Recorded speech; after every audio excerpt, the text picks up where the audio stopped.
আসসালামু আলাইকুম ভিউয়ার্স, দেখতে পাচ্ছেন কামাল ভাইকে নিয়ে আমাদের পশ্চিমে অনেক ধান ক্ষেত দেখতে আসলাম। তো ওনার মনে জাগলো যে আমি প্রাকৃতিক গুলাকে হাতাই দেখতে পাই না, উপভোগ করতে পারি না। গাড়ি নিয়ে সারাদিন ঘরে ব্যস্ত থাকে, রাস্তাঘাটে তো গাড়ি চলাচল করে ওই, আর সারাদিন উনি বাড়িতেই বসে থাকে। এগুলা খুব মিস করি, ছোটবেলার কথাগুলো অনেক মিস করেন, আসলে অনেক মিস করি। ছোটবেলার দিনগুলো। কাদা মাখা মাটিতে কত ধান ক্ষেত রয়েছে, তারই এটা আমার সৌভাগ্য হয় নাই।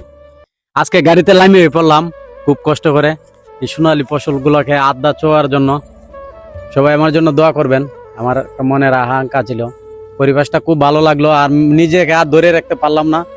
এই যে ধান, এই যে আমাদের রিজিক, হাত দিয়ে ছোঁয়ার লাগিয়া ছেড়ছাড়া লামে গেলাম এই যে অটো গাড়ির থেকে। সবাই দোয়া করবেন। আকাঙ্ক্ষা যে প্রাকৃতিকটা দেখবো, উপভোগ করবে, ধানের সাথে প্রেমের স্বাদ মিটাবে।